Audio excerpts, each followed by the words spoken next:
राफजी कौन है? राफजी बनता कैसे है? मोहब्बत अहले बैत से राफजी नहीं बनता, सहाबा की गुस्ताखियां करने से राफजी बना करता है। और सरवरे कायनात ने इन राफजियों की पहचान बताई थी। यसुब्बूना अबा बकरिन व उमरा, फरमाया मेरी उम्मत में एक ऐसी जमात पैदा होगी जो अबू बकर उमर को गालियां देगी। आज के दौर में अगर कोई अबू बकर उमर के खिलाफ भौंकता है तो समझ लेना यह राफजी कुत्ता है जिसकी पहचान मदीने के ताजदार ने बता दी है। और जहां सहाबा है वही कामयाबी है, राफजी कामयाब नहीं, राफजी हक पर नहीं, इसलिए कि ये सहाबा को गालियां देता है। और सरकार ने कहा सहाबी होगा तो कामयाबी मिलेगी, और ये सहाबा को गालियां दे रहा है। पता चला राफजी के पास सहाबा की जमात नहीं है, सहाबा की मोहब्बत नहीं है। हमने कहा गैर मुकल्लिद भी हक पर नहीं, इसलिए कि वो इमाम आजम जो ताबई है, यानी सहाबी को देखने वाला ताबई होता है। ये कहता हम किसी की तकलीद नहीं करते।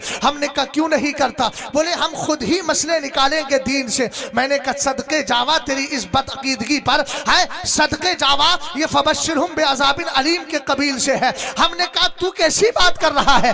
पिंजर जोड़ने के लिए उस्ताद की जरूरत पड़ती है तो दीन सीखने के लिए इमाम आजम की जरूरत क्यों नहीं पड़ेगी? क्या कहने हैं? समझ में आई बात आपको? तो जहां ताबई है वहां कामयाबी है, और जहां तबे ताबई देवबंदी भी हक पर नहीं। लोग कहते किसी के पीछे भी नमाज पढ़ लो। मैंने कहा आपके दिमाग ठीक है भाई? जब हुजूर ने फरमा दिया ला यक़बलुल्लाहु लिसाहिबि बिदअतिन सलातन वला सौमन वला सदक़तन वला हज्जन वला उमरतन वला जिहादन फी सबीलिल्लाह वला सरफन वला अदला यखरुजु मिनल इस्लामी कमा तखरुजु शारतु मिनल अजीन। ध्यान से सुनिएगा, सरवरे कायनात फरमाते हैं बद अकीदा बद अकीदा बद अकीदा बद अकीदा की अल्लाह न नमाज कबूल करता है, न सदका कबूल करता है, न रोज़ा कबूल करता है, न उम्रा कबूल करता है, न हज कबूल करता है, न ज़कात कबूल करता है, न फ़र्ज नमाज कबूल करता है, न नफिल नमाज कबूल करता है। वहाबी के पीछे नमाज पढ़ने खड़ा हुआ, क्या कहा? पीछे इस इमाम के। मैंने कहा था कौन? बोले वहाबी था। मैंने कहा हुजूर ने क्या फरमाया? बद अकीदा की नमाज कबूल। ऊंचा बोलो कबूल। मैंने कहा जब बद अकीदा की नमाज कबूल नहीं तो तू तो कह रहा है पीछे इस इमाम के, तेरी कहाँ कबूल हुई? सुनना मेरी बात को, मेरी तरफ देखें। हाँ क्या कहा? पीछे इस इमाम के। हुजूर फरमाते कबूल है ही नहीं। अब सरकार से ज्यादा जानने वाला कोई है क्या आज के दौर का? ये बरेलवियों ने इख्तलाफ फैलाया। मैंने कहा बरेलवियों ने इख्तलाफ फैलाया तो मरने के बाद पता चलेगा कि बरेलवी हक बताते रहे और तू उसको इख्तलाफ का नाम देकर शैतान का पिट्ठू बना रहा। एक बात याद रखें, सही और गलत का फर्क अगर आपने नहीं किया तो फिर आप दुनिया में किसी तरीके से भी मोतबर नहीं है। यार सड़े हुए सेब को, अच्छे सेब को हर आदमी अलग अलग बताता है कि नहीं बताता है? किसी ने मुझसे पूछा था वहाबी और सुन्नियों में फर्क क्या है? मैंने कहा जो नबी को जिंदा मानता है वो सुन्नी हुआ करता है, जो नबी अलैहिस्सलाम को मुर्दा कहता है वो वहाबी हुआ करता है, जो कहता है नबी अलैहिस्सलाम से विसाल के बाद मदद मांगी जा सकती है वो सुन्नी है, और जो ये कहे मरकर मिट्टी में मिल गए माअज़ल्लाह उनसे मदद नहीं मांगी जा सकती वो वहाबी है। अब मैं आपसे पूछना चाहता हूं, जरा सीने पे हाथ रख के बताइएगा, अगर आपको बाप से सच्ची मोहब्बत है, भाई बात ना करें, मेरी बात को ध्यान से सुने। अगर सच्ची बात बोलने का आपके अंदर मिजाज है तो फिर एक बात सुनिएगा। ये जनाब बैठे हुए हैं, इनका एक शख्स ऐसा है जो इनके बाप को गालियां देता है, और एक ऐसा है जो इनके बाप से मोहब्बत भरी बातें करता है, उनसे प्यार करता है। बताओ आपसे पूछ रहा हूं, आप दोनों को बराबर समझोगे? ऊंचा बोलो, दोनों को बराबर समझोगे? हर किस नहीं समझोगे।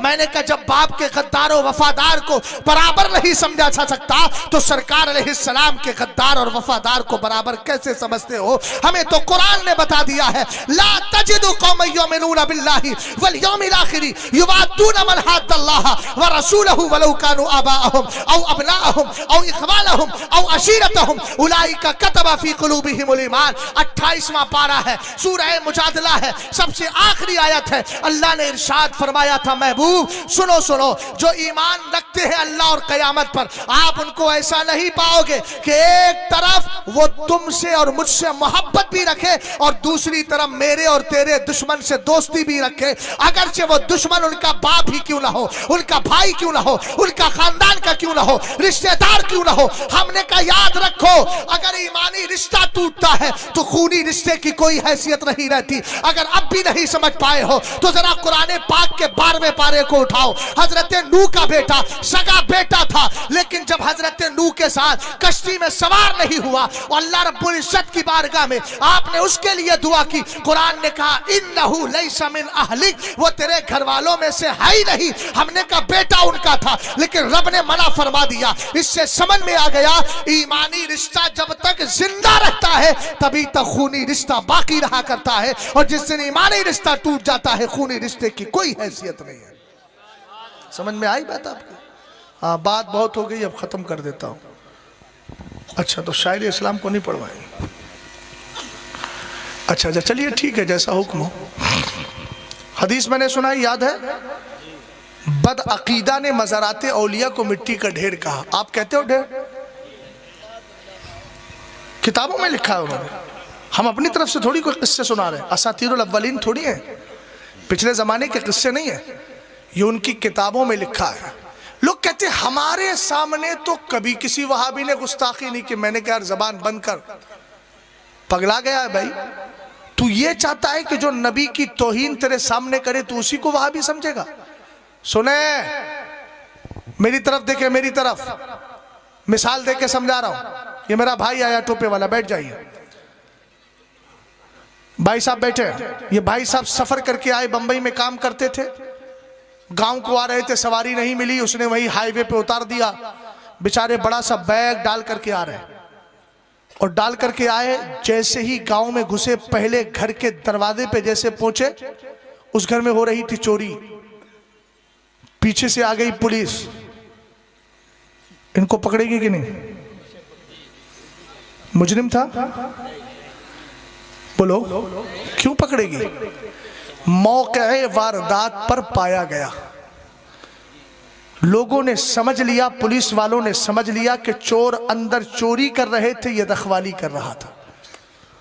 अब तो समझ में आ गया होगा, गुस्ताख वो नहीं होता, सिर्फ वही नहीं होता जो तुम्हारे सामने सरकार को माज़ अल्लाह गालियां दे।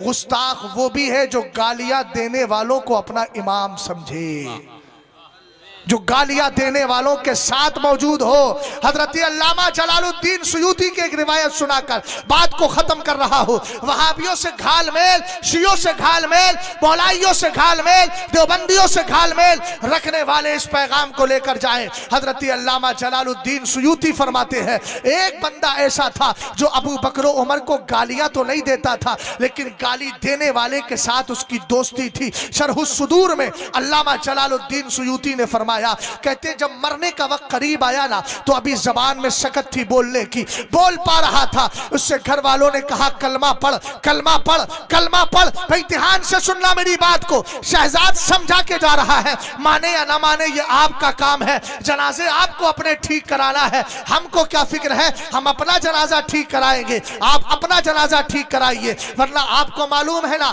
जो वहाबी देवबंदियों से भी मिला करता है, सुन्नी उसके जनाजे में ज्यादा नहीं जाते हैं, कुछ झुलमुल वाले चले जाते हैं, पिलपिले चले जाते हैं। यार कैसी जिंदगी है, मरने के बाद नमाज पढ़ने वाले भी नहीं आए, ऐसे मुतसल्लिम होकर रहे, ऐसे मजबूत होकर रहे। लोग कहे यार कैसा भी था, लेकिन मुस्तफा का सच्चा वफादार था, तसल्लुब बड़ा था, तो लोग दौड़ दौड़ के नमाज पढ़ने के लिए आएंगे। सरकार ताजुश शरिया को कौन नहीं जानता है, मेरे मुर्शिद ने हक को हक कहा। लोग कहते थे सबकी मुखालफत करते हैं, इनके पीछे आए, इनकी नमाज़े जनाजा में आएगा कौन, लेकिन 62 लाख या 70 लाख की पब्लिक ने बता दिया, हक बोलते रहो, खुदा जनाजे में भीड़ यूं ही कर देगा। जिंदाबाद जिंदाबाद। समझ में आई बात आपको? अल्लामा, ध्यान से सुनना मेरी बात को, अल्लामा जलालुद्दीन सुयूती कहते हैं, घर वालों ने कहा कलमा पढ़, कलमा पढ़, कलमा पढ़, कलमा पढ़। जबान पे कलमा चढ़ ही नहीं रहा। जब जबान पे कलमा नहीं चढ़ा तो अभी बोलने की सकत बाकी थी। मालम युगर्गिर, हदीस में है, गरगरे की कैफियत रू निकलती है पैरों से और आती वो यहाँ आती है और यहाँ से आखिर में निकल जाती है। तो अभी उसकी रूह यहाँ नहीं आई थी, अभी जिस्म में थी लेकिन हालत बिगड़ रही थी कि मर जाएगा। ध्यान से सुनना भैया, वहाबियों के साथ दोस्ती, वहाबियों के साथ शादी, बदअकीदा के साथ शादी, बदअकीदा के यहाँ खाना पीना, बदअकीदा से दोस्ती करना, अंजाम सुने कितना बुरा है। ये कौन था? ये सरकार की गुस्ताखी करने वाले के साथ नहीं, अबू बकर उमर को गालियां देने वाले के पास बैठता था सिर्फ। और जब वो बकवास करता था, ये ध्यान से सुनता था, खुद नहीं करता था लेकिन शरीक होता था सुनने के एतबार से। मरने का वक्त करीब आया, कलमा जबान पे नहीं चढ़ रहा है। घर वालों ने कहा कलमा पढ़ता क्यों नहीं? अब सुने जवाब, कहता है कलमा पढ़ूं तो पढ़ूं कैसे? सामने दो शख्स खड़े हैं जो मुझे नजर आ रहे हैं और मुझसे कहते हैं तू अबू बकर उमर के गुस्ताख की साथ दोस्ती करता था, क्या तेरी जबान पे कलमा चढ़ जाएगा? हरगिज तेरी जबान पे कलमा नहीं चढ़ेगा। कितना बड़ा बदनसीब है वो, मरते वक्त जिसको कलमा नसीब ना हो। हमने कहा हाल तो दे, जो ईमान की दौलत से महरूम रहे। वजह क्या थी? अबू बकर उमर की गुस्ताखियां करने वाले के साथ दोस्ती किया करता था। शहजाद समझा के दा रहा है, दिल की आवाज आप तक पहुंचा रहा है। खुदारा अपने अकीदे को, अपनी सोहबत और संगत को दुरुस्त कर लीजिएगा। अब कोई रसूल समझाने नहीं आएगा, अब आला हजरत कब्र से नहीं आएंगे, ताजुश शरिया नहीं आएंगे। अब हम जैसे गुलाम ही आपको इन बुजुर्गों का पैगाम सुनाएंगे और हम जो कह रहे हैं अगर आप इसको मान लेंगे तो ठीक, वरना कयामत के दिन इसी पर हिसाब होगा कि फला आलिम ने बताया था, तूने माना क्यों नहीं? तुम ये नहीं कह सकते कि तेरे रसूल का जमाना नहीं पाया। अल्लाह अल्लाह के रसूल जाहिरी तौर पर हमारी नजरों के सामने थे नहीं, इसलिए हम समझ नहीं पाए। नहीं बल्कि कहा जाएगा मैंने तो महबूब की ज़बानी ये पैगाम भिजवा दिया था, इन्नमल उलमाओ वरसतुल अंबिया, उलमा ही नबियों के वारिस हैं और जो बात बोल रहे हैं इसको नबी ही की बात समझिएगा।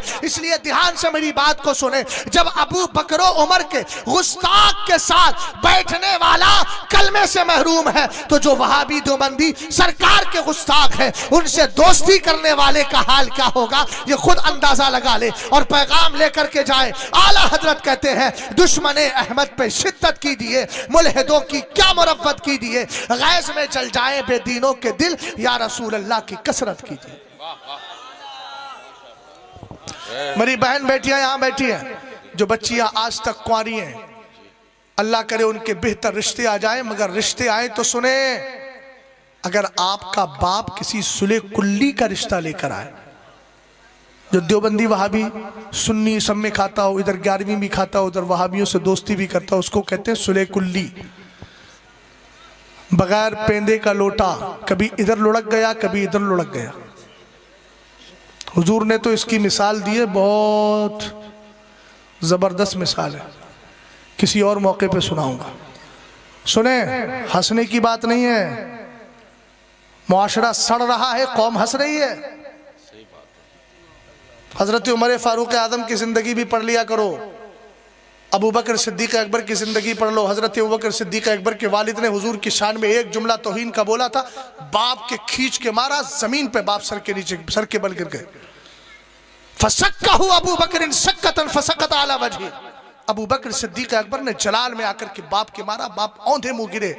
हुजूर की बारगाह में गए, मेरे हुजूर ने फरमाया दोबारा ऐसा मत करना। लोग कहने लगे देखो मौलाना आप ही तो कह रहे हैं कि हुजूर ने मना फरमा दिया कि दोबारा ऐसा मत करना। हुजूर ने मना इसलिए फरमाया था कि हुजूर को इल्मे गैब के जरिए पता चल गया था कि अबू बकर के बाप अनकरीब कलमा पढ़ के मुसलमान होने वाले हैं। सुभान अल्लाह, सुभान। लेकिन जब सरकार ने कहा ला तउद इलैहि, दोबारा ऐसा मत करना, अबू बकर का जवाब भी तो सुन लो। हजरत अबू बकर ने कहा वल्लज़ी बासका बिल हक़्क़ि लौ काना सैफ़ु इंदी लक़तलतु, खुदा की कसम खाकर कहता हूँ हुजूर अगर उस वक्त मेरे पास तलवार होती ना तो मैं अपने बाप की मोहब्बत को नहीं देखता, आपकी मोहब्बत में उसकी गर्दन उड़ा देता। यहाँ गर्दन उड़ाने की बात नहीं की जा रही है, रिश्तेदारियां नहीं छूट रही है, हपा हप खाया जा रहा है। उसके बाद हम तो बहुत बड़े सुन्नी हैं। मैंने कहा हजरत यूसुफ तो नबी थे, लेकिन फिर भी कहा वमा उबर्रिउ नफ्सी इन्नन नफ्सा लअम्मारतुम बिस्सू, अपने नफ्स की पाकी बयान नहीं करता, जबकि नबी से गुनाह नहीं हो सकता। आप इतने बड़े हैं कि वहाबी की सोबत आप पे असर नहीं करेगी?